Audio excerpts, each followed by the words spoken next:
This is my hometown. It has been for 9 generations of my family. The town of Waitsfield. You might find it curious how it got its name. Our town is named after Benjamin Waite, a soldier in the French and Indian War and a leader during the American Revolution. Imagine what it was like being in your late 50s and walking from Windsor, Vermont to Waitsfield to start a new life. This part of the state was entirely forested, with only deer runs as paths through the wilderness. General Waite built his first dwelling in the area, and you're looking at it. He had to clear the land, cut down the trees, and the timbers to make his shelter were hand-hewn. That humble cabin would grow into becoming this 2-story homestead. Over 2.5 centuries later, this house still stands, but General Waite's homestead requires much help. The cedar roof is rotting and leaking. The spruce clapboards are weathered, and they're in drastic need of paint. And the original green shutters are literally falling off the building.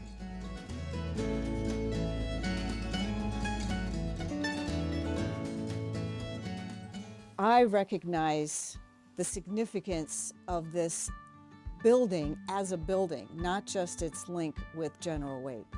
It happens to be, as we could see in this field guide to American architecture, an absolute classic example of the federal style.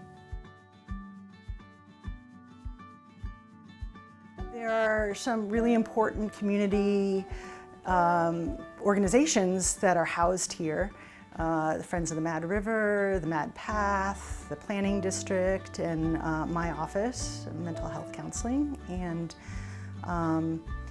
a really beautiful culture has emerged where these organizations are integral to the valley-wide community, serving the health and well-being of the watershed in our Mad River, and then the Mad Path, which runs through the entire community, and the Planning District, which is the forward evolution of our town and community. And then my role here is to serve children and families and their mental health. It's not the most appealing thing for someone coming from out of town. So, you know, in terms of why people should care about it, it's in the center of our community. It could be a gathering point. It could be a place for us to come together and celebrate our community. And instead, I think what people are often curious about is, like, what is this building being used as, and how can we, you know, what does it do, and what purpose does it really serve for the community?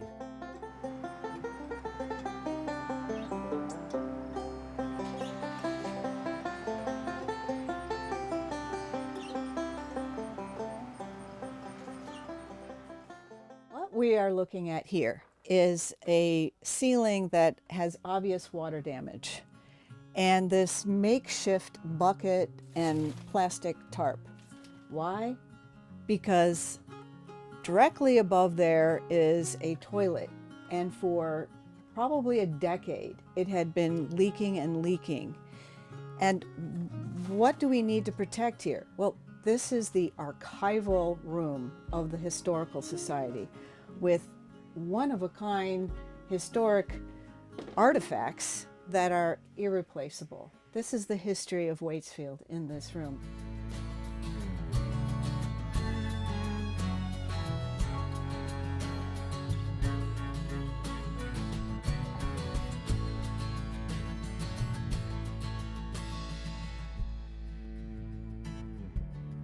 Well, we got a notice that there was some water downstairs in the ceiling, some water damage stains down there.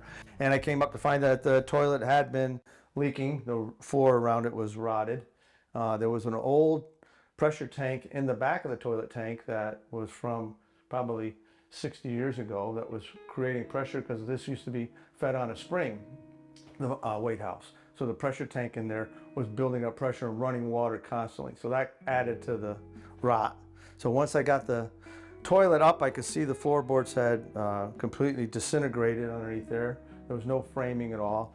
underneath the toilet or either side of it, and it was only being supported by the old cast iron, 4-inch cast iron waistline, and that was what was holding the toilet up. So I was really surprised that nobody had sat on the toilet and gone through into the first floor. These roofs, it has been raining here, and these roofs leak. We're going to have temporary repairs made to them.